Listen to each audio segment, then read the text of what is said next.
Welcome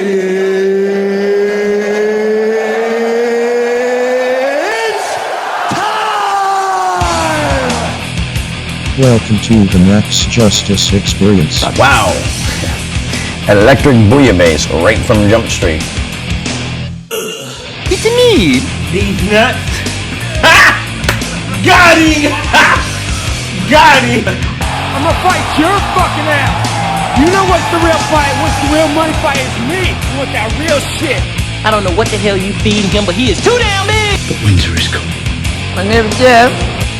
We know what's coming with it. The wall just got 10 feet higher.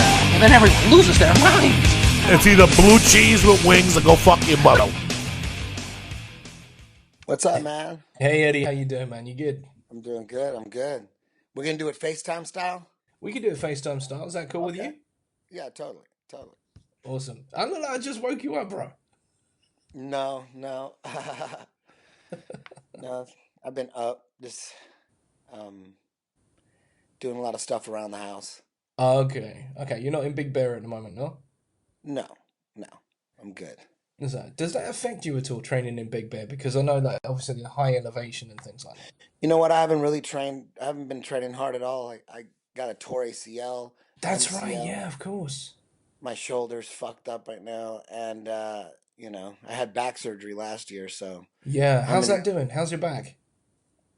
My back, believe it or not, is the least of my concerns. My shoulder's been a big problem. I tore something in there, like a muscle or something, and it's taken forever to heal. So I'm like not doing anything but getting deep tissue massages on it, and like inch by inch, it's getting better. I'm just not gonna do anything until it heals up because I think I just keep re-injuring it. But other than that, so. The original question was, is it affecting my cardio? No. Not at all. That's good to hear. I mean, in terms of your treatment, are you going stem cells, or are you kind of, are you just kind of go? I tried the stem cells. It didn't do anything for me. I don't know. Really? Yeah, I don't know. I'm not sure, but I put stem cells in my shoulder. Mm-hmm. Nothing. I don't know. Maybe it killed the inflammation for a while. I'm not sure, but it's still fucked. So, oh, dude, no big deal. That's part of the game, baby. That's it. I mean, when you're rolling, this is these are the things that you get, right? Yeah, injuries are part of the game. So, I mean, talking about the game, I mean, as everybody knows, you are trainer to the stars. We're talking about Tony Ferguson, El Kukui, who is fighting this Saturday. How's he doing? He's in the best shape of his life. Everything went perfect in the camp. No injuries, no setbacks, no nothing. He's looking sharp. His jiu-jitsu is looking sharp. Everything is sharp as hell. Is he going to bring the blades out for for Mr. Lee? Yeah, in this game anything can happen. So, it's hard to make predictions. But Tony is ready as he can be.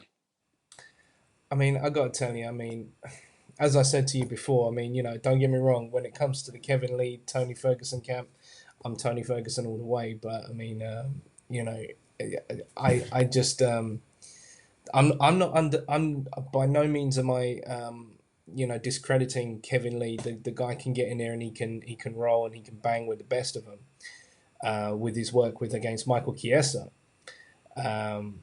But I think with Tony Ferguson, he's taking on a different animal. Do you know what I mean? It's. Oh yeah. Tony Ferguson's had way tougher competition, but that isn't that doesn't mean that's something that you can sleep on, though, right? Yeah, Kevin Lee's he's going to be a very tough fight. I think it's definitely going to be one to watch. I'm very, very much looking forward to it. I mean, recently the UFC has been having some incredible matches. The last UFC was just insane. I mean, luckily enough, I also get the fight nights as well. Thanks to the Russians, God bless them. But yeah, I mean, I'm very, very much looking forward to to this one. It's gonna be a hell of a ride. I mean, just knowing the fact that with Tony's background, also as well with Kevin Lee, he can definitely hype a fight. Do you know what I mean? He can Yeah. definitely go out there and he can definitely sell it as much as Tony can as well. But for me, Kevin Lee for me represents what Floyd Mayweather represents for boxing. Not necessarily in terms of his success, but people just want to see him get put down. Do you know what I mean? Yeah. So, I mean, I think in that respect, I think that's going to definitely be, one hell of a fight and one hell of a thing to watch. But one of the things I really want to talk to you about, moving away from Tony Ferguson, was your foray back. I mean, not to say that you've ever left music, but I've been seeing on Instagram you've been shredding again. No, we haven't performed Smoke Serpent. Yeah. Hasn't performed in about, I don't know, I think it's been 4 years now, since I had my son. When I had my son, that ate up a lot of my time. Yeah. So, I never stopped producing music. It's just hard to perform because you have to rehearse a lot. And, Indeed.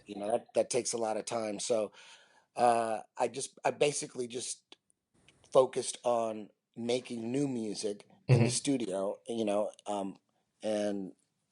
I released my album Mix Flick of Death and Devotion. That's on YouTube for free.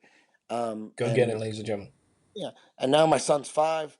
He's in kindergarten. There's a little more time to we're doing acoustic jams right now. We're slowly putting it together, inch by inch. I mean, your lineage in terms of guitars, it's been quite extensive because if I remember correctly, your foray into the guitar world was really kind of I wouldn't. Would you say that the Extreme was not the band, but Extreme in terms of the genre? Would you say is a fair assessment? As far as what? In terms of your foray into when you first really started playing guitar, because you were kind of like doing the kind of the death metal-y kind of stuff. Yeah, I played drums in speed metal bands. Oh, good boy. Teens. Yeah, I was a drummer first, but I had a drum teacher. His name was Brian Johnston, like the lead singer for AC/DC. And the only reason I play drums is because my friends always had guitars and no one wanted to play drums. So if we were going to put a band together, I had to be the one to play drums. So, but deep down, everybody wants to be a singer or a guitar player, Right. But I ended up just playing drums. So and when you pick up an instrument, uh, like I did with drums, all of a sudden, the drums are the best instrument and drummers are the best. You just all of a sudden fall in love with drumming because that's what you do. So I went over to my drum teacher's house and he had an acoustic guitar out. And I felt like he kind of was like selling out a little bit. And I was like, what?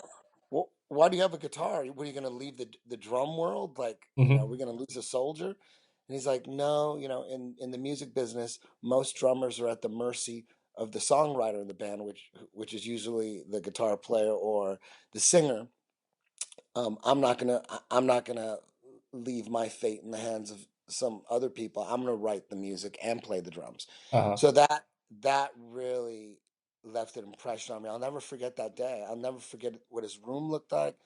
I was 13. I would never forget that day. That changed everything.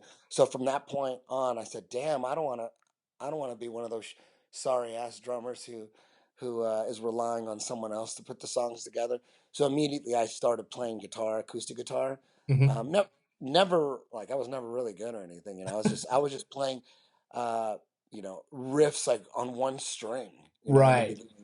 Focusing most of my time on drums, but I'd put together little riffs just based on little bar chords, and nothing fancy. But that really set me off in the direction of, immediately I was the one arranging the songs. I was the one putting all the riffs together. whatever guitar player I was working with, I would pick the riffs that I liked and then put them together with my riffs and then record them on a shitty ass 4-track and then give them back. Give everybody in the band the song. Go, here's the song, and they would listen to it. Go, oh shit, there's my riff. Mm-hmm. Their riffs would pop up, Yeah. randomly throughout the song because I would put it all together. So if it wasn't for that one day with my drum teacher, I don't know if I would have had that mindset to, write the music, produce it, arrange it. I ended up pretty much in those days as a teenager. I was the first one to get a car. I'm the one driving everyone to Wow. gigs, to rehearsals. You're the leader. I'm putting booking the gigs, making the flyers for the gigs. So I ended up doing everything. So then I decided that I did everything, and I needed bandmates that would pull their own weight. So that's when I decided to leave that band and move to Hollywood, Right. and leave speed metal behind, leave my drums behind, and start playing guitar. And when I moved to Hollywood in '91, that's when I put together my first hip hop, heavy metal, industrial electronic band. It was called Black. It was called Black and Kill Symphony. That was fresh out of me throwing drums away. I'm 21 now. I'm so done with playing drums. I was writing all the music, most of the music at that point, anyways, and arranging. I wasn't writing all of it. My music partner James, he wrote a lot of the riffs too. I just put it all together, and the lyrics as well. We both wrote lyrics. Came to Hollywood, formed.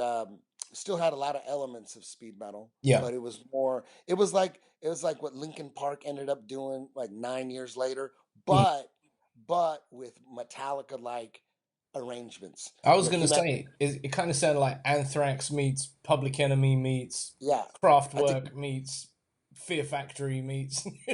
Well, it was while I was in a speed metal band called Resistance, I heard the song "Bring the Noise" it was a collaboration between Public Enemy and Anthrax, and that's really what set me off right there. I go, you know what? There needs to be a whole band like that. Like Bring the Noise just crushed me.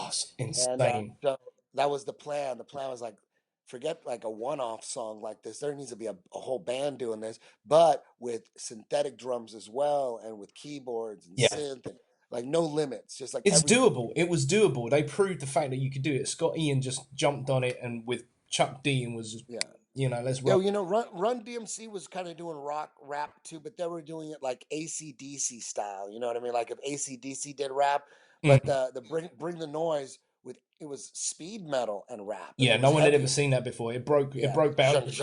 It was super heavy. That was probably the heaviest rap song ever at that point. Well, it was tuned, wasn't it? It was detuned. Although Public Enemy, I don't know if it was before Bring the Noise or after, but they also sampled the middle part to Angel of Death by Slayer, and I think it's called Planet. Fuck. Sorry? Something. I've got a machine here that can tell me everything. Something zero or something. I forget the name of the song, but it was a Public Enemy song, and it was a sample of that middle riff from Angel of Death. It was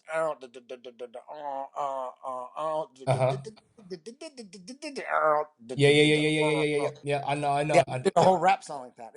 That's probably the greatest riff of all time too. So that was a good choice. Kerry King is insane. Kerry King is just like, he's the one of the founding fathers in terms of like, just that speed metal guitar. Do you know what I mean?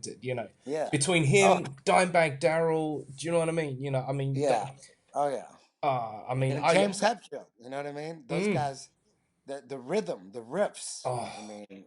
And that was the thing with Dime. I mean, when you listen to Dimebag's riffs, they are so, not only are they innovative, but like you said, they're rhythmic as well. They're coming, because obviously his brother Vinnie Paul, being a drummer, they're jamming with each other all the time. So there's, what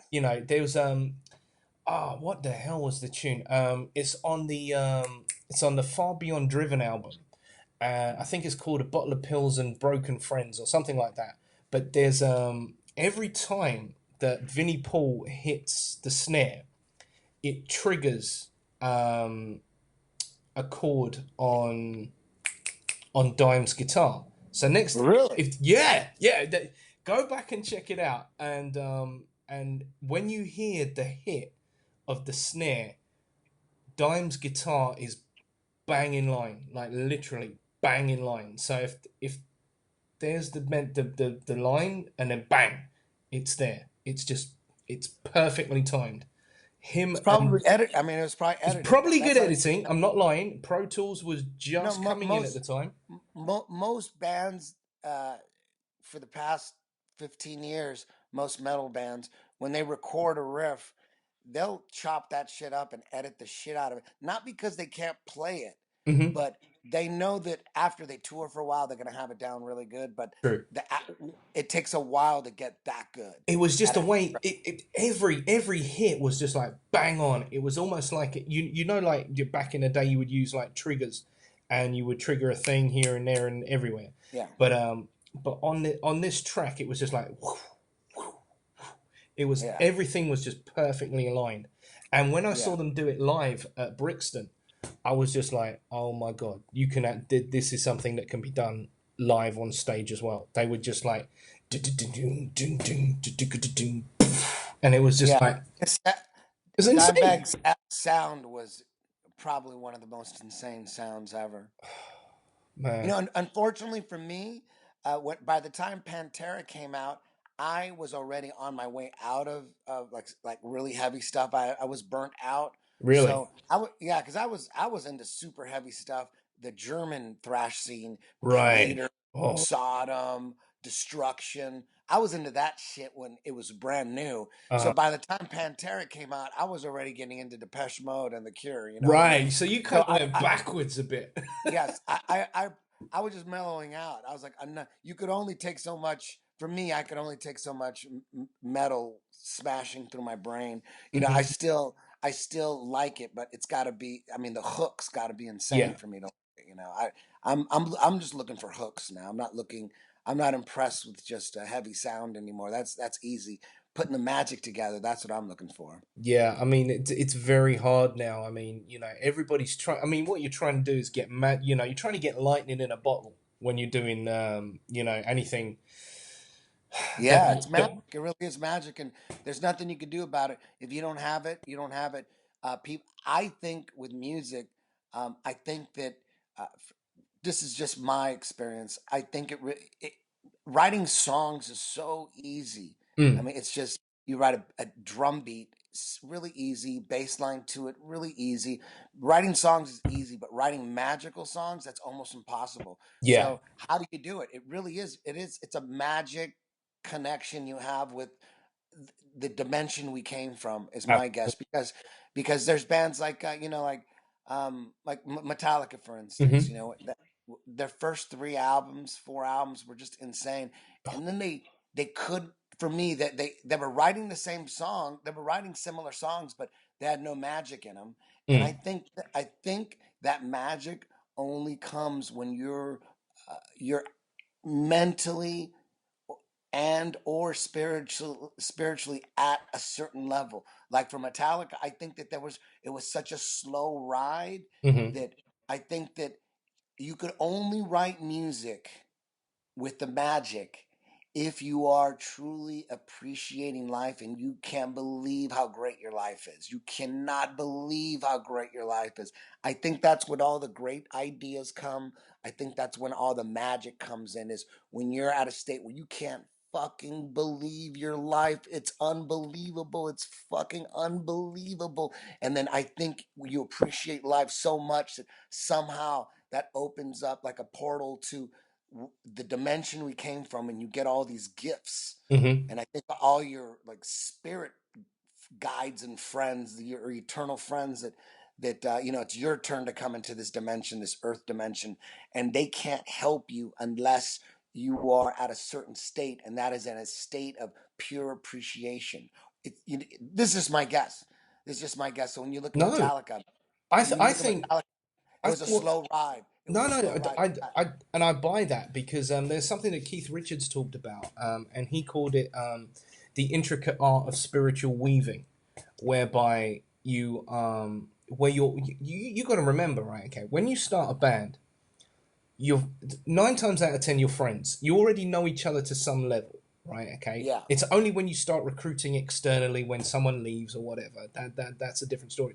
But still, there is still that kind of thing whereby you are kind of yeah, it is a reliance on other people's energy to be at a certain level whereby you can kind of come in and come out and so on and so Yeah. forth. So that thing that you're talking about spiritual guides and so on, I totally agree with you, because I've been a drummer in bands whereby when it just is not clicking. It's Yeah. not happening. And then when you go in and you have a rehearsal and it's just like it's effortless and everything's working. And you talking about Metallica, I mean, coming up towards uh what was it? What was the one where they did the documentary on it?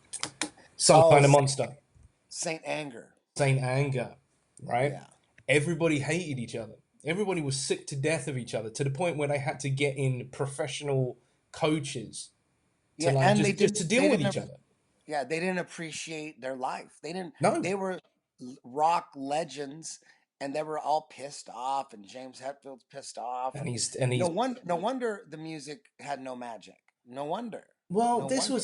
This was the thing. I mean, I mean, I think probably the big kind of tell was the Black Album. Now, to me, I know that there was some little nuggets there, some nuggets of magic. I mean, but everybody shaved their hair off and everybody No, became no, I think respectable. no, they shaved their hair. I think it was in the Load album, the album after that. That was it. That was it. Load. But the Black Album was considered their sellout album. It was the That's when commercially accessible album. that's when they technically sold out. Mhm. But time fixes all that. It does. Time does, because when that album came out, I was the biggest Metallica fan ever. But me and my friend James, the guy that my main music partner growing up, Yeah. we had heard that, oh shit, the new Metallica album's is commercial. That's what we heard, and we're kids. We're like 20, 21, and then Enter Sandman came out. I hadn't heard it yet, but James did, and James called me up and said, "Dude, the new Metallica, I just heard it. It sounds like fucking AC/DC, man." I'm like, "No." So right off, that was the first song I heard is Enter Sandman, and it's like, and as a when you're into speed metal, Mhm. when any bands that start slowing down, uh, it, it just breaks your heart. Yeah. And so initially, I wasn't into the Black Album at all, but after a while, it fucking grew on me. I never forget. I was at a FM station in North Hollywood, Mhm. and was seeing a Kiss cover band, Kiss tribute band, Oh my god. called Strutter. And in between bands, they're playing music, and I'm standing right next to the speaker, and "Sad But True" comes on. And I remember I heard it and I knew the song, but it didn't click with me yet Mhm. until that night. I'm like, holy shit, this song is awesome. When you listen to "Sad But True," that's a great riff. Yes. Yeah, Yeah. Mhm. that production stands the test of Ah, time. Even insane. today, Yeah. that production is insane. Even Yeah. today. It's a benchmark. It's a benchmark. Yeah. It's up there. Yeah. So then little by little, I'm like, shit, all the ballads are fucking cool too. Yeah. Unforgiven and Nothing Ah, Else Matters. I'm like, this is a great album. What the fuck am I talking about? yo, So, what but was it I was saying? still What was I saying? I don't mean a word of it. I swear. and then now you look back at Metallica, nobody looks at everyone just looks at it, you lump it all together. Yeah. People don't look back at what actually really happened. It's like a documentary I just saw of Frank Sinatra, and I didn't know shit about Frank Sinatra. I hate that music. Mhm. I don't know shit about him. He did "Strangers in the Night." That's I don't know, right. Yeah. something like that. Mhm. I didn't give a fuck about anything before 1970. Like, I don't really like Black Sabbath. Yes, it's cool and all that, but some Jimi Hendrix and shit. But Mhm. I'm not into old shitty production. I've always been into new, heavy, the latest electronic. I want Uh-huh. the best production. Right. I don't want your cheese in the production. But Gotcha. generally, you know, whether it was metal or whether it was electronic Mhm. or what, I just wanted to hear something booming, something modern. But now, you know, I'm different now. I can appreciate old shit. But um, uh, I was watching a Frank Sinatra documentary. It was on HBO or something, Mhm. and I didn't know that he went through some ups and downs. He got really huge in the '50s, and then tanked and became like Vanilla Ice, and he was just washed up. He had a super famous girlfriend that was like she wanted to dump him too. He was just totally washed up. Nobody. He was broke, and then he made a comeback. He like pretty much begged to be in Gone with the Wind or in one of those big movies, and he played a little part in it, and Mhm. he stole the show, and then he came back bigger than ever, and then he's just like, then, but people now, we just know Frank Sinatra is this big fucking huge star. No one knows that he actually went down in the dumps, Yeah. and it's like it was hopeless for a while. I always thought that he was the guy. I always thought like, you know, hey, this is the man. He's Vegas. He's the Rat Pack. He's Yeah. Sinatra. He's Cannonball Run too. Do you know what I mean? Yeah, You know? people are gonna look back at metal that way too, because like in 20 years, you're gonna look back at Guns N' Roses, and people aren't even gonna remember the 15 years, 20 years that were gone. You know what I I mean? Or know. however fucking I they're know. not. They're just gonna look. Oh, Guns N' Roses was awesome, Bruh, but I they're think not gonna we're know that already there. I think we're big already there hole. with the millennials. Do you know what I mean? You know, they're just starting to discover some shit. You know what I mean? We were there we caught the zeitgeist. Do you know what I mean? We were Yeah, there. yeah. Do you know what I Guns mean? N' Roses changed everything for me, man. Oh man. Guns and see, like I was into metal, I was into speed metal Yeah. and commercial metal. You know, I thought, you know, like bands like Babylon AD or Hmm. Trickster or like fucking Nelson and all those like, you know, I wasn't into those bands. I mean, every now and then I like a cheesy pop metal hair band song, like every now and then. But you know, like bands like Bit of Nirvana, poison. Yeah, like get some poison in there. yeah, you know, the drummer's a friend of mine, so you know. But Hey, you know what? shout out. Hey, Poison had some. They had a bunch of hits. They What can you did. say? They Three did. three albums straight that Come went on, 5 million man. You each. can't They're deny huge. that shit. You can't And deny you it. know what? I predict Poison's going to be the next big band that comes back. The You know, reunion. Yes. yeah, they Yes. got 3 albums. I don't know. They Dude. could put it at the Staples Center, but I think that we're going to look back and people aren't even going to know that metal died in like 20 years. But we know that metal died hard. Hair metal died Oh, so hard. But and I wanted it to die. But I did appreciate all the pussy that commercial metal yeah. got because Yeah. at speed Rat. metal shows, You got a rat to thank for that. there was no girls at speed metal shows. No, There was no no. girl. There was 3 girls per show, What was it? and Was two of it them. Rat, Van Halen, what else? Poison, Motley Crue, Def those Leppard. Def Le- Hey, come on, Def Leppard. What are you saying? British band. Hey, early Def Leppard was on. Even Rock of Ages, shit. Coming Jesus Under Christ. Fire. Coming Under Fire is one of the greatest songs ever written all time. Coming Under Fire. Get out of Oh here. man, But you know.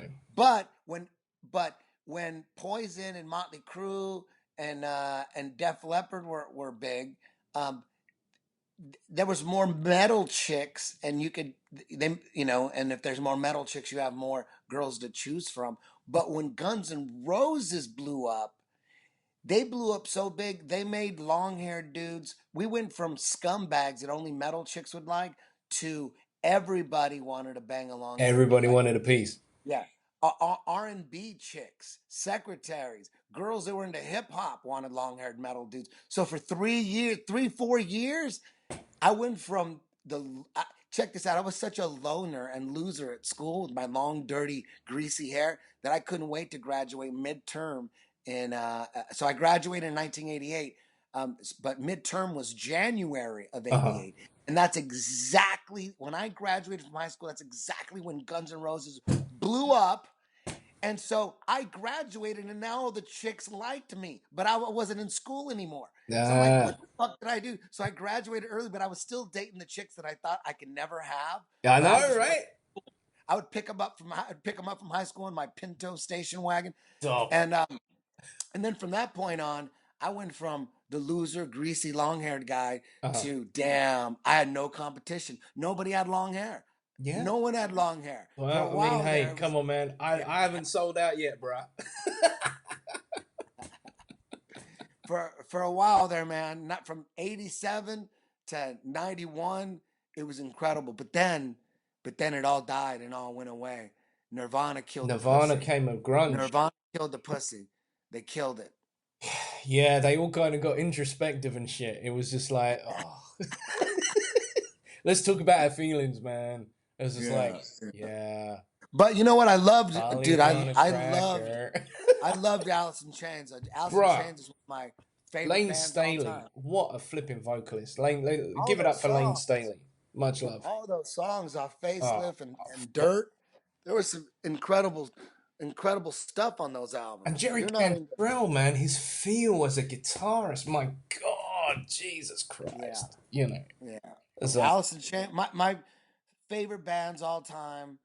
Kiss, because they basically got me into rock, basically. But really, Kiss, Queensryche, Alice in Chains, Metallica. did you ever? Those growing up in the 80s. That's in 80s and 90s, and Nine Inch Nails. Yeah, And then Trent. later, I was a big fan of Mechanical Animals by Marilyn Manson. Yes, fantastic album. Fantastic album. Man, that's people talk shit on that one like he sold out. I'm like, that's his best shit. That's These some are of the his best songs. that- I don't care about him selling out. Just write the best shit. Man just went out on it, man. He you know what? That's a guy, right? Okay, say what you want about him, you know, yeah, okay, you know, he knew how to work the angles. He knew how to kind of get the attention. And that's what you need when you're in a band. You need something that's away from the norm. Do you know what I mean? Yeah, shit, I'm just knocking out the microphone. I love Marilyn Manson. I remember the first time I Spooky Kids. ever saw them was it was like 2:30 at night. No, it was late night. I lived in Hollywood, and I was watching Headbangers Ball, and Get Your Gun music video came out. That fucking crushed me. And I remember telling my stripper girlfriend at the time, I said, "Hey, go to the record store and go get Marilyn Manson. Get that. Dance to this shit. This is what you need to be dancing to right now." Oh, and then right away she started dancing. That next day she started dancing to it at the club. Awesome. I mean, with Manson, see, this was where I really came into it. I mean, a friend of mine, funnily enough, my first job, I was working at Virgin, the record store, not the label, and a good buddy of mine, Carl Brogan. Shout out to Carl. I don't know where he is right now, but you never know. This might fall into his hands one day. And he was like, "Oh man, you know." Because I was playing it very safe. I was very middle of the road. Don't get me, you know, like Bon Jovi, Dire Straits, you know. And he said to me one day, he said, "You know what? You need to check out something a little bit heavier, a little bit darker." And I was like, "All right, okay, cool, let's do that." And he took me to this club. It was the Camden Palais.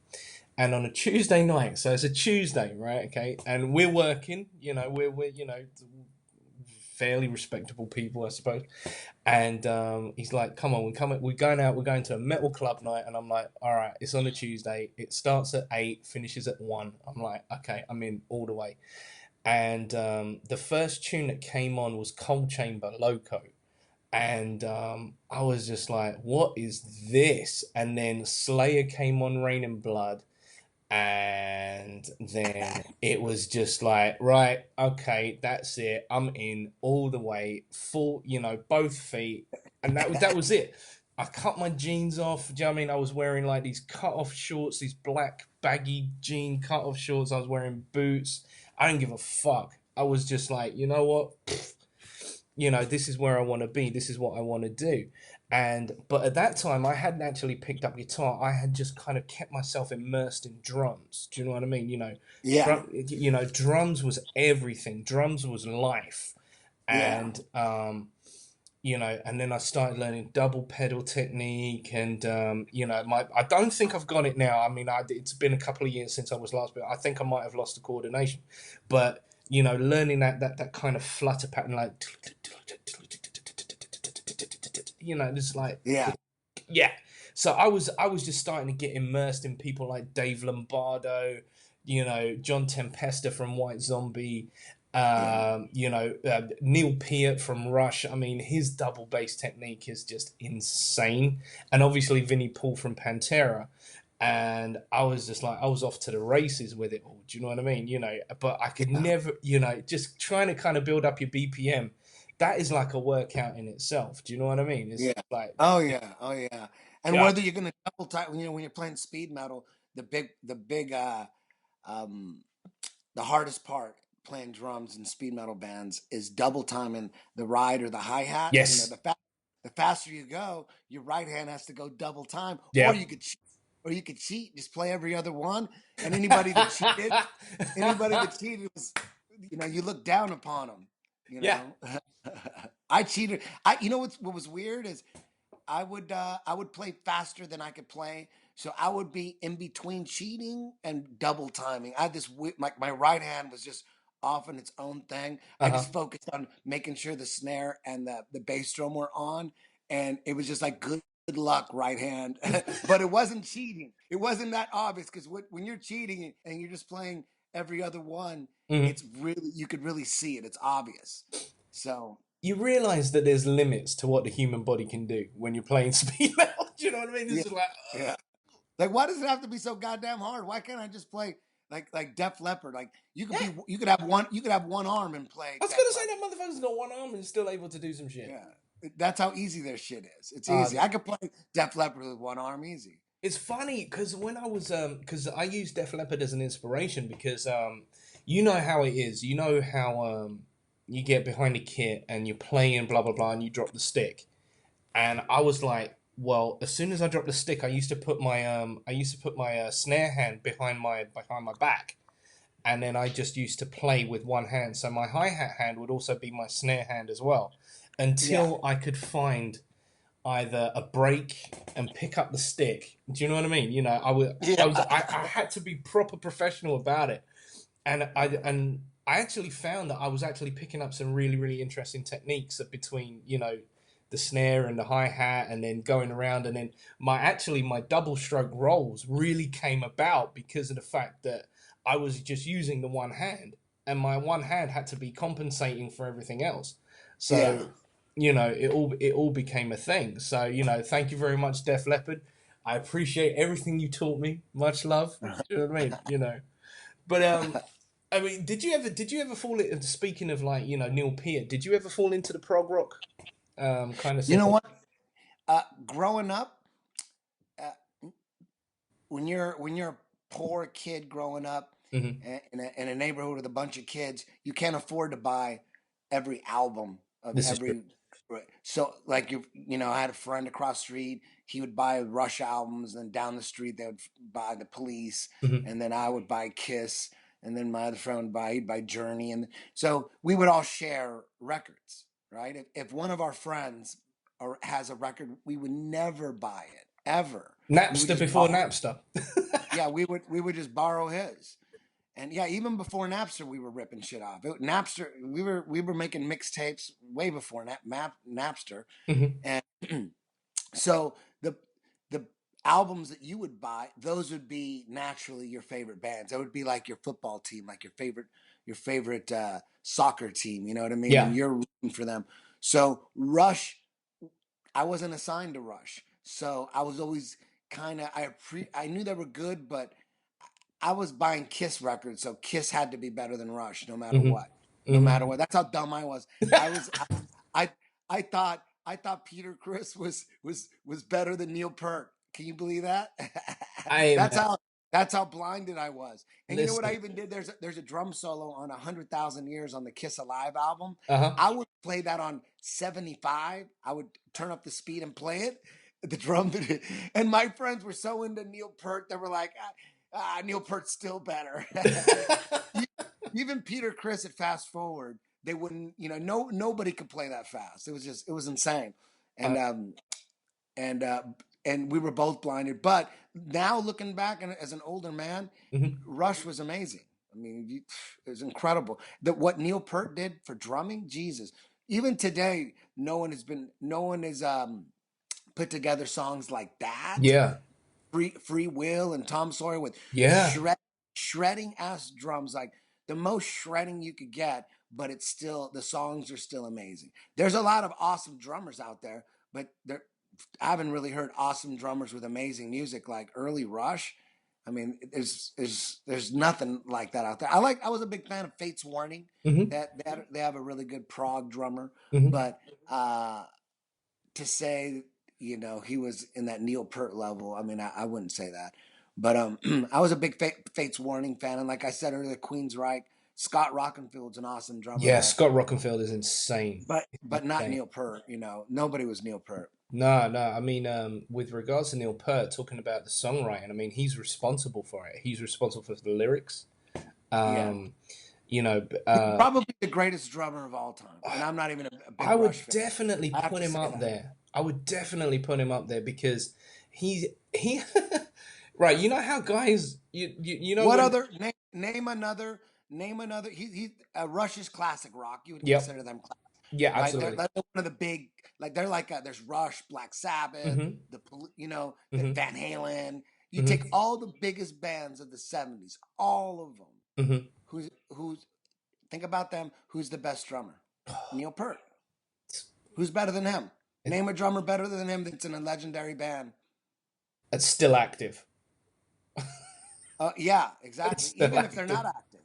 not active, there's I would nobody definitely, out yeah. I mean, I would definitely say of the '70s. I mean, again, it's a discussion, but I mean, I definitely would agree that for that time, it was definite. Neil Peart was definitely the guy. Even today, think about Yeah. all the greatest rock bands of all time, all the greatest rock, the big ones of all time. Who's the best drummer? Well, I mean, even if you listen to Tool and Danny Carey says, I got most of my shit off of Neil Peart. Do you know what I mean? You know, Mike Portnoy from Dream Theater, all of his stuff, Neil Peart. He was even in a Rush tribute band because of the fact. Totally. He may be technically a better drummer, dude from Dream Theater, but Mhm. Dream Theater is nowhere as near as big as Rush. No, Rush. no. I mean, Rush. Dream Theater is still considered underground. They're not. They never broke to the mainstream ever. They tried hard though. Back in '94, they really tried hard. I mean, they even got MTV rotation at one point because of the fact that they it was considered their black album. Do you know what I mean? You know, was it Images and Words or the one after Images and Words? But yeah, there was there was like a lot of kind of they got a new, because their keyboard player left, Kevin Moore, and they got Derek Sheranian in, and it was a real kind of change in direction for them. And even the writing, because they went from writing these kind of like 9-10 minute epic songs to then writing these kind of very 3 to 4, very radio friendly songs. Do you know what I mean? And wow, I didn't know they went. I didn't know they went 3 minutes. Yeah. They went verse, chorus, verse, chorus, Verse, chorus, bridge, chorus, verse. Wow. Bye. Yeah. They went Linkin Park arrangements. Pretty much. That's where I ended up. I used to write 10-minute songs, 8-minute songs, 9-minute songs, 17-part songs, 15-part songs. Now I just keep it real simple. You know what? It's interesting. Bill Bruford said that it's actually easier to write longer songs than it is to write smaller ones, because for sure, I believe that. It's because you could hide behind a bunch of tempo changes and all these riffs changing. There's just like everything's changing all the time, and it's really for me, writing songs like that, long songs, was a bit like I was insecure about my musicianship and aren't we all? my technical abilities, but I thought I would blind them with just part after part and tempo change after tempo change, odd meter, just changing it up, never just bewildering. People would go, "How the fuck do you remember all this shit?" And that was the compliment I was looking for. I was just basically high, But if you're gonna play a real short song and to the point, man, it's really easy to dissect.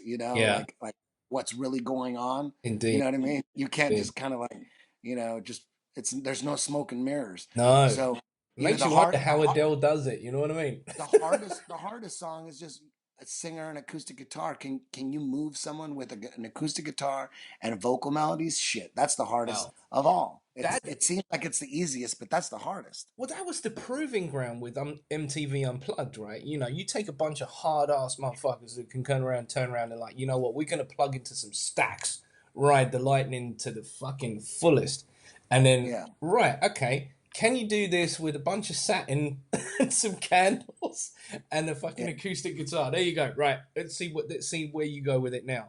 And Yeah. Nirvana killed it, Pearl Jam killed it, Lenny Yeah. Kravitz killed it. Do you know Alice what I in mean? Chains, Alice in Chains killed it. Those are Kiss MTV, killed it. dude. Those are MTV Unplugged sessions proved that good writing doesn't always necessarily require being turned up to 11. Do you know what I mean? Yeah. Yeah. Absolutely. Absolutely. I after once I started smoking weed when I turned 28, Ah, the bro. last thing I wanted to do was play heavy music. I just wanted to play. I never really played acoustic guitar like in songwriting, Mm-hmm. except for like early when that's all I had when I was like in 14. But when I moved to Hollywood and I was like as serious as I could get, I never played acoustic. But as soon as I started smoking weed, I never wanted to play electric. I just wanted to play acoustic. I would write ballad after ballad after ballad after ballad with some stripper chick singer. And she was like, Eddie, can we write one fast song? And I was like, oh, all right, I guess so. I guess we do. So I pulled out, and I dusted off my Ibanez Iceman and took the cobwebs off, and we Nice. wrote one song with heavy guitar, and then immediately went back to writing ballads. I couldn't stop writing ballads for like 3 years. It was crazy. It was all that shit I held inside. Do you feel that weed kind of opened up your? Do you think that weed made you a better writer, or do you think it just kind of made you a bit more? It brought the introspective Eddie out.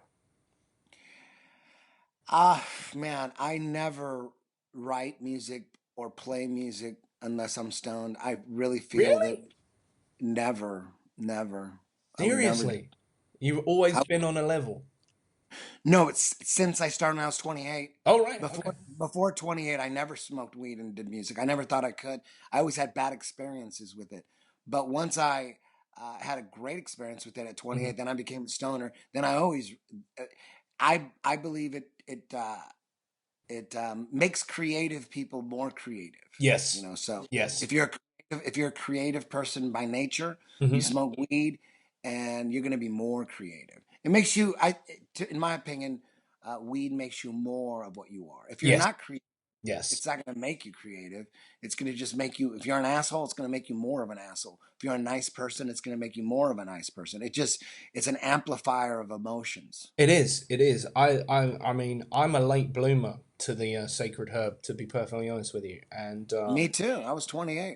I mean, Jesus Christ. I mean, I was just like, well, I only came into it a couple of years ago, and that was from your buddy Joe. Hearing him pontificate, hearing him pontificate upon the virtues of the sacred herb, and I was just like, man, if this guy is like, he's super productive, he can hold his own, he can hold down many jobs, and there's also the healing process involved in it as well, because there's a big spiritual healing process in it. Forget DMT. I mean, don't Yeah. get me wrong, that's got its own thing, but yeah, I was just like, right, get me involved, and here I am right now, and it's just like, hey, it's go time, brother.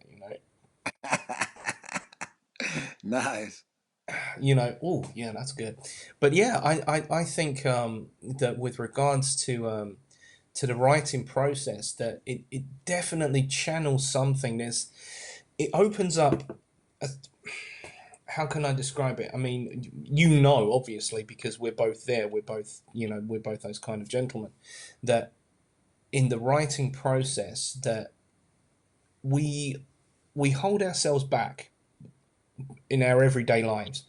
But what the herb seems to do is it just seems to just kind of just bring down those layers just enough for us to be introspective and bring that shit out without the fear of judgment or, anything like that. And we can put it down on paper, and we can put it down on wax, or we can put it down on, on the hard drive, or whatever it is that we use to record by.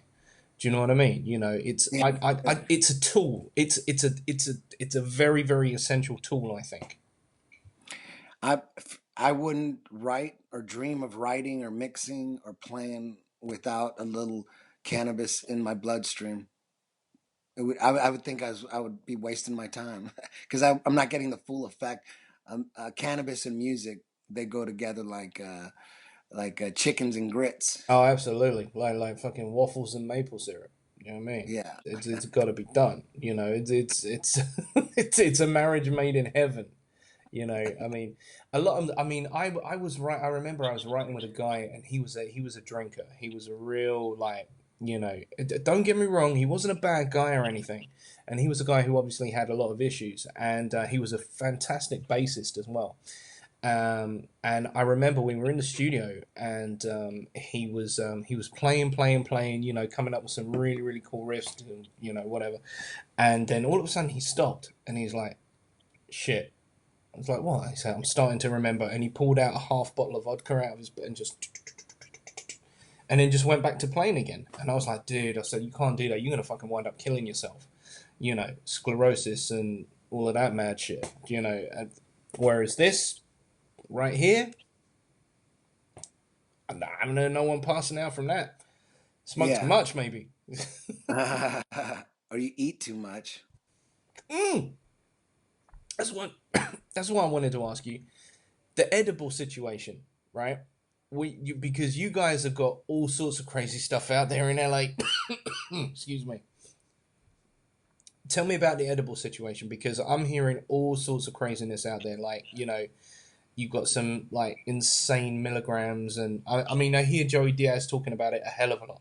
Yeah, I'm not really into edibles Uh because huh. they get, if you eat too much, it's different. It's different than smoking. Uh If huh. you eat, if you smoke too much, no big deal. You just go to sleep. But if you eat too much, man, you could have a horrible trip. Really? Horrible. It goes Yeah, crazy. yeah, you could have a horrible trip. Some people just, the problem is the edibles taste too good. You know what I mean? If you're gonna make a weed cookie, Make it you're taste bad. probably gonna or put a little bit in it and have like a big bag of cookies where you have to eat like 20 cookies to get high Right. instead Right. of when someone says eat a quarter of this now and then a quarter of it in 5 hours. I'm like, how are you gonna eat a quarter of a cookie? People just eat the whole fucking thing, or a weed brownie. You want to eat like 3 brownies, and Exactly. like when half of it would kill you. So that's what's going on is they need to make uh, edibles taste like shit. I was Vice just done a piece in Colorado. Apparently, they're banning edibles. Like you know, they're banning the gummy They are. edibles because yeah, apparently because they're trying to ban things that look too much like children's sweets because I think Yeah, maybe kids are mixing stuff up and you know yeah. they're getting a little bit fucked up on mum and dad's supply. Do you know what I mean? It's just like Can you imagine it gets to the point where weed's totally legal? We're totally past all the prohibition, but now the new fight is fighting for weed candy. oh my god, Like people are just like, Jesus. that's the new fight. That's it. That's it. Yeah, yeah. There's always going to be something, right? There's always going to be Yeah. something to fight for. They can't take our They candy. know we It's need all our right. edibles, man. We need the stars of death. We need them. It's like, oh my, Don't take. Don't let them take your candy. First they no, take your no. You candy, got to fight for your right to then eat they the take your. candy. We need the candy. It's got to be done. Do you know what I mean? Could you imagine if they started making like I don't know, like hard candy dabs or something like that? That would be a problem. Do you know what I mean? It's just Yeah, like, yeah. my goodness. I tell you, man. I mean, I know you know, you got a lot going on, and I don't want to keep you for forever and a day. But I could really riff on music right now, especially now I've got this rolling. Do you know what I mean? But you know, but I mean, it's been an absolutely fantastic time speaking to you, Eddie. I mean, you know, there was so much I wanted to kind of talk to you about, but I know you're a man with a plan, and you've got What Tony. Yeah. did you? What did you think of? What do you think of the Las Vegas shootings? I saw a video because some people were saying, Dude. it's natural when something happens to everyone should be totally suspicious of Yep. what you see or what the information is that the mainstream media is giving you. everybody should be super suspicious and Yeah. suspect, Yeah. not just accept any details like Okay. how many bodies there actually All right. were, Okay. like all All that right. stuff. All right. And Okay. and there have been but naturally people are like, okay, we need to see the bodies, Yeah. because maybe this is a false, because there's false flags where Yeah. nobody dies, and then there's false flags where people die, like Yep. 9/11, false flag, people die. Operation Northwoods Yep. was going to be a false flag where nobody died, but they were going to convince people, the people that a lot of people died, they were going to blow up an airline empty drone and say that there was 200 people in there, and then freak everybody out and then blame the Cubans. Yeah. So there's two kinds of false flags. I think the false flags where nobody dies, I think it's easier for them to pull off because no one's really going to be that pissed off because no one's really dead. And There's then yeah. Go on. the ones that do die, sometimes they just say, fuck it, 9/11, people are going to die. They warned a lot of people. A lot of people didn't go to work, so they did warn a lot of people. But with this Las Vegas one, it was natural for people to go, okay, we see a bunch of videos on phone videos, but we don't know if anybody's actually really dying. It could be a fake one. But trust me, I saw a video. That shit's real. Those people really did get massacred. Yeah. I saw a real disturbing video that got pulled. It didn't last. I sent it to a couple of my buddies, and they pulled it before they got to see it. Really? Holy, Wow. yeah. The thing though is that fourth floor, Yeah. the shots from the fourth floor. What's up with that? Was there multiple shooters? It looks like there was multiple shooters. It looks like they already nicknamed that guy the Lone Wolf. That's like a little too obvious. Yeah. Yeah. Yeah. There was a lot going on. A big part of false flags is There's always one guy. throwing a lone nut under There's a the patsy. bus. There's a patsy. Yeah. You know? Meanwhile, there was a bunch of people involved, like JFK. Yep. The official story is that Lee Harvey Oswald did it alone and acted alone. But when you look into it, it's obvious that there was a bunch of people that took shots at JFK. Absolutely. Like it was an organized assassination. It wasn't just one dude. No, I mean, this is the interesting thing about Vegas. I mean, there's so many things that are immediately just screaming out at me now. Are we talking about, because they're turning around saying, well, you know what, this guy didn't fit the profile. So what are we saying now? We're saying that there is no profile for a shooter. Okay, all right, I can kind of buy that. But at the same time, this guy was someone who flew off the grid for 64 years. He was 64 years old, right? Okay. So this is someone who flies off the grid for 64 years, right? Does nothing, like nothing in his life, nothing that's, improprietary or anything that's, against the special interests of the United States of America, right? Okay.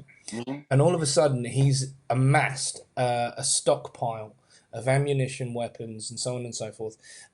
First of all, I want people to know that I'm not being insensitive to the people in Las Vegas. My sympathies and my heartfelt condolences to those who lost or lost loved ones or had loved ones injured. However, we have to be seen to be a little bit more kind of proactive in our thinking, because there are a lot of things going on the planet that would kind of turn around and say, well, this would be a perfect time to divert some attention. Because, as you quite rightly said, false flag operations happen all the time, in terms of is this real world exercise, or, is this real world or is this training? There's a lot of things that are coming up to me, like, for example, why would your final bullet be with a handgun?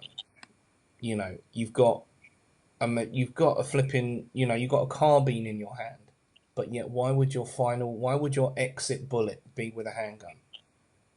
If you know that they're coming to your door, why would that be with a handgun? And one thing is, in Vegas, everything's videotaped. The hallways. They should have records of him taking his luggage out of his car in the parking lot. They should have so much video footage of this guy. So maybe they're just holding back right now and releasing it. But I don't know, man. It's a terrible thing. It's I was one of those guys going, okay, let's see the bodies. Let's see if it really happened. Let's see what kind of false flag is this, false flag A or false flag B. I saw the video last night. It's false flag B. It's dark. It looked like, seriously, it was really hard to watch. And then they pulled it. It was incredible. It was a guy going around. He was an EMT taking an assessment of all the bodies that were laid out. And man, it was, whoa. Maybe you'll see. That was horrible. I think I guess it's one of those things we just got to kind of watch this space and think about what the agenda could possibly be, because that's really what it comes down to. It comes down to agendas. It's like, what do we need right now? We need mass panic, and we need someone to look over here when we're doing some stuff down here. Do you know what I mean? Yeah. That's generally the way these kind of things work. I believe personally that the pieces of the puzzle fit too neatly. Yeah. And that always worries me. When everything just comes together so quickly. Yeah. No one is really that fortunate, or no organization is that fortunate to have everything in a very neat package in one space at that at the moment of a tragic event at the hands of another person. That it you know what I mean? It just seems just a little too neatly wrapped. Do you know what I mean? And palatable. I saw the video of the fourth floor. It looks like something was being fired out of the fourth floor. It looked like a machine gun fire. That's what it looked like. And until we get a ballistics report from any rounds, because if they find rounds in the thing, then obviously it's people, because people were firing back. There were people who were firing back. Dan Bilzerian was apparently one of them as well. Apparently he took someone to the emergency room, came back locked and loaded and ready to rock. Who did that? Dan Bilzerian. He's been on Joe's podcast a couple of times. You know the guy, the poker guy, as millionaire. Damn, I didn't know that. Yeah, man. Apparently he was doing it. Right. Okay. There's a part of me that's like thinking to myself, yeah, all right, that's kind of like shit. That's kind of cold. You're doing a Snapchat, but then again, he's like thinking, shout out to anybody, let me know you're safe type kind of thing. But yeah, he went there and he took someone to the emergency room, and then he came back locked and loaded and ready to rock, and he was firing rounds back at wherever the sound was coming from. In this case, what was it? The 32nd floor, right? That was what they were. Yeah. And Mandalay Bay as well, man. That's deep. That's where they hold UFC shit. Do you know what I mean? It's just like, fuck. Yeah. Right in front of the Luxor, the pyramid. That's right. Yeah. Interesting. The pyramid, right? You know what I'm saying? It's just like, how far down this rabbit hole do we want to go? Yeah. I mean, it wouldn't surprise me if there was multiple shooters, and it wouldn't surprise me if this was a false flag. It looks like people really died, and just like 9/11, yeah. they really died. Yeah, absolutely. If you don't think 9/11 was an inside job, then you're just hypnotized. It's not your fault. They just got you really good. But 9/11 was an inside job. Come on, man. Thousands of people died. A lot of people didn't show up for work that day, coincidentally. But a lot of civilians died, innocent people. There was apparently a woman on the news. I don't know. I've got a YouTube of it, and she was saying, in 45 minutes, people are going to die in Las Vegas. She put the call out. Did you see that? No. Yeah, I'll forward you the link. But yeah, it was this woman. They interviewed her. She looked kind of. She had dark hair. Tan skin, do you know what I mean? Kind of, look, because his girlfriend was apparently Filipino, but she didn't look Filipino. This was a Latin kind of young lady, and she said in 45 minutes people are going to die in Las Vegas. She said this is real? Yeah, it's legit. How did she know? Hang on a minute. Yeah, well, this is it. This is what we're asking. Was she in on the whole thing? So, but yeah, I will. I've got the thing here. You got to friend me on Facebook. I've got so much shit. It's crazy.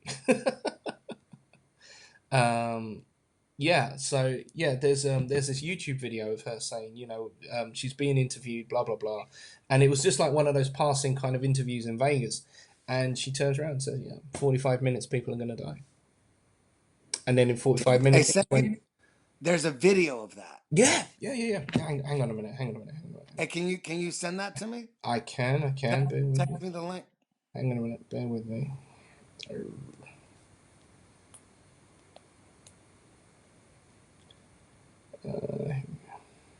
Choice and truth.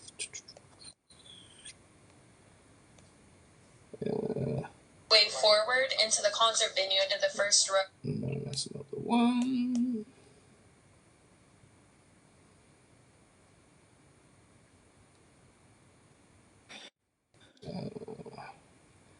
I've got it somewhere. Where are we here?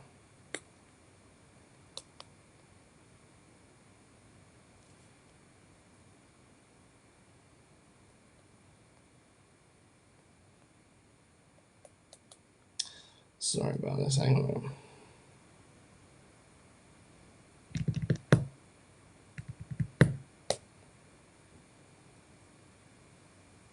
Right, okay, this is from the independent.co.uk.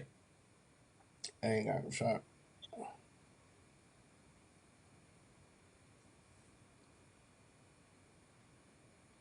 Wow. Hang on.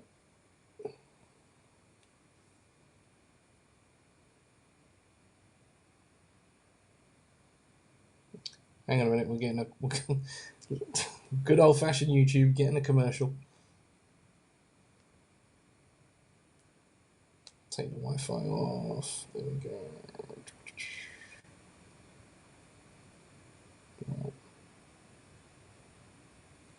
Yeah. So, Did you know right, from 6 months, just as your baby's development goes into overdrive, their natural iron stores start to deplete?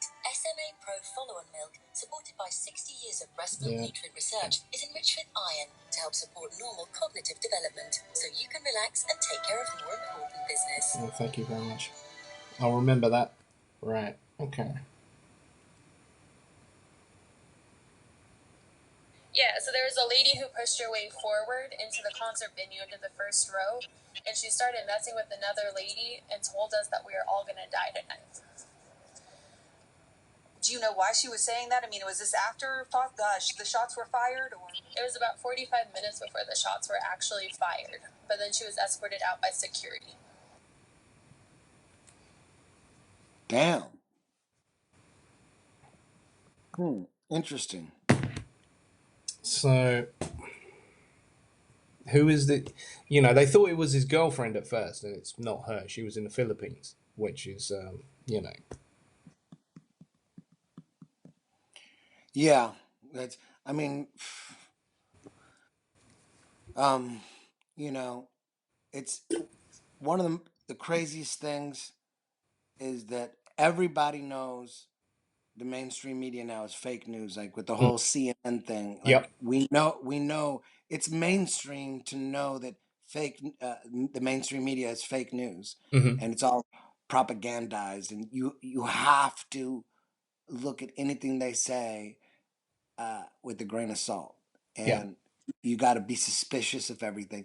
But yeah, people, they're not suspicious. They know they should be, but they're not. They'll just regurgitate information that they just saw on the news, and like without just accepting it. Like everything someone says about, anytime someone tells me details about the shooter, like I'm like, who knows? Like, where'd you get that from? The Yeah. news? Yeah. I mean, like all the details. Like, Well, everybody where? wants to be wrapped up nice and tight in bed, and nice and warm and snug in the notion that, we're going to wake up and we're going to live to fight another day, and yada, yada, yada, and it didn't happen in my backyard, so everything's cool and cushy and cool.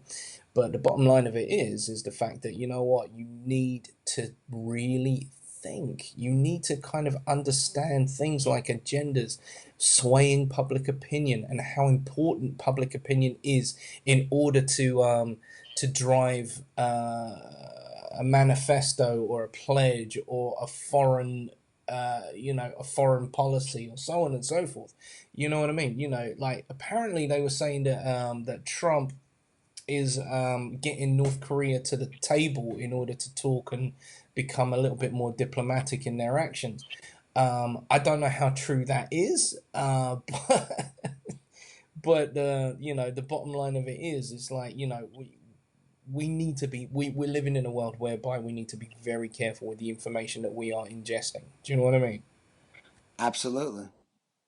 And the one thing that really kind of, I mean, don't get me wrong, the one thing that kind of gets me a little bit is when you do your bit, Ed. Do you know what I mean? You do your bit and you turn around and I think that you've become synonymous with this hashtag look into it.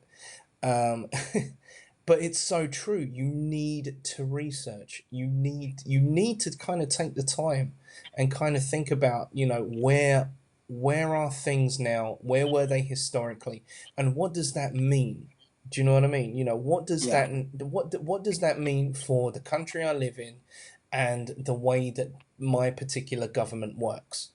Because whether you like it or not, everybody's got some communication with another country. There's to think that your country is acting alone, it ain't. It so ain't. In relation to foreign policy, so on and so forth, there is no way that a country can act alone with without the kind of the fingers in pies, if you will. Yeah, I agree. Everyone on this planet will agree that their government is corrupt, but they'll never call them out on it. No. Anytime they'll like, just take their word for it and just take their side and defend them. Yeah. People just they defending all the government and all its agencies. It's quite incredible. You should Well, be highly suspicious of all the information that's coming from the mainstream media and mainstream science, mainstream yeah. history, mainstream medicine, all that shit. We know it's Well, all. yeah. It's all coming from a place whereby there's an angle. Do you know what I mean? Hey, There's does it look like I have a mullet right here? If it is, it's a very white mullet. No, you're all right, mate. I think I've got a mullet for both of us, pal. Do you know what I'm saying? I've got a mullet going on for both of us. No, you're good. You're good. You're good. No, you're in a mullet-free zone. You're in a mullet-free zone. Don't worry about that. The 80s is over. It's okay.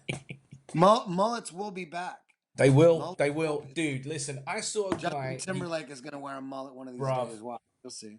bro, listen, I saw a guy the other day and you remember back in the 80s when they used to wear jeans that used to have that much between the shoe and the ankle, right? High water. That's it. And espadrilles. Motherfucker was wearing espadrilles and those fucking jeans. And I was just like, oh my God, no. There were some things that needed to belong over there. Yeah, I think they're in now. Dude, they're the hipsters are killing it. The hipsters are killing it. This is just destroying my life, one day at a time. This is just, it's a nightmare. What are we going to do? So what's your plans today, Ed? What you got going on? Tell me. You know what? I got to run some errands. Got to teach class. Go pick up my son from school, and then tomorrow I head to Vegas, join Tony Ferguson, and get this weekend on. Awesome, man. That's fantastic. Tell everybody about your jiu-jitsu school. It's worldwide. It is 10thplanetjj.com. You could follow me on Instagram at EddieBravo10. You could listen to my new album, Mix Flick of Death and Devotion, on YouTube. 15 songs. 3 of my different bands are all in it. What else?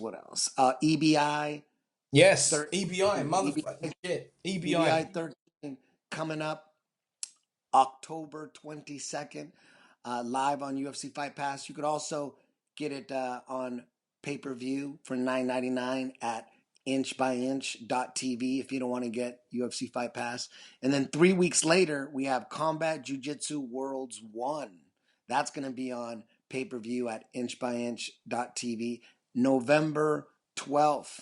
Combat Jiu Jitsu Worlds 1. So EBI, October 22nd, Gary Tonin, Wagner Rocha, AJ Agazarm, Mac Danzig.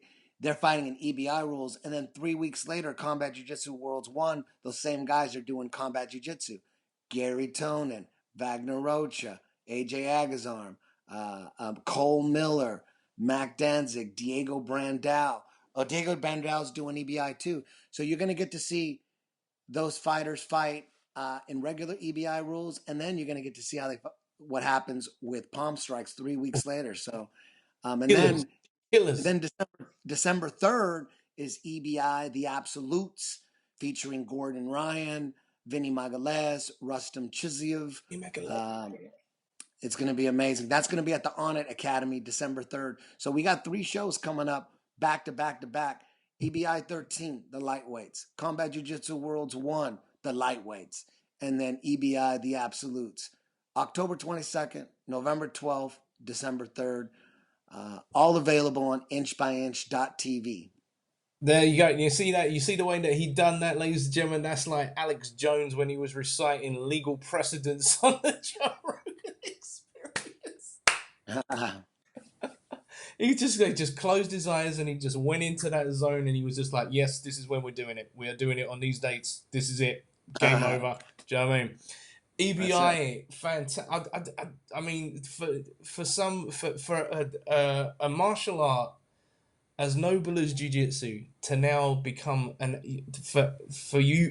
How does it feel to know that you've got your own thing that people respect and that the whole jiu-jitsu community respects as well? How does that feel? You must feel like Bruce Lee or some shit. No way. Bruce Lee was in Enter the Dragon. That's the greatest movie of all time. Indeed. I'm putting on some jiu-jitsu shows on UFC Fight Pass. Big difference. Well, I mean, come on, man. He came up with Jeet Kune Do. You come up with the Eddie Bravo Invitational and the Eddie Bravo rules. You know what I'm saying? That's some serious shit. I mean, like, come on, man. You got to take some credit, right? It's pretty crazy. Dude, listen. You're way too humble.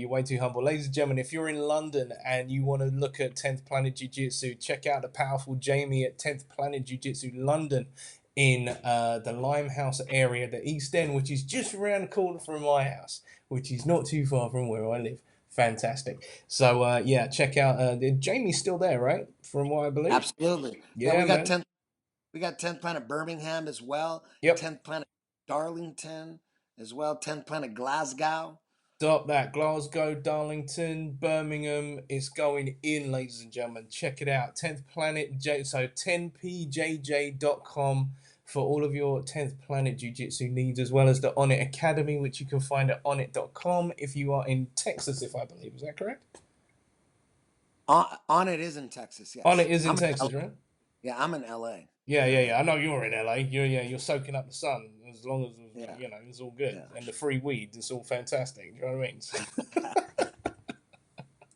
All right, then, man. Listen, you go about. Have a great day. Thank you so much for giving me the time. It's been a long time coming, my brother. Thank you, dude. Take it easy.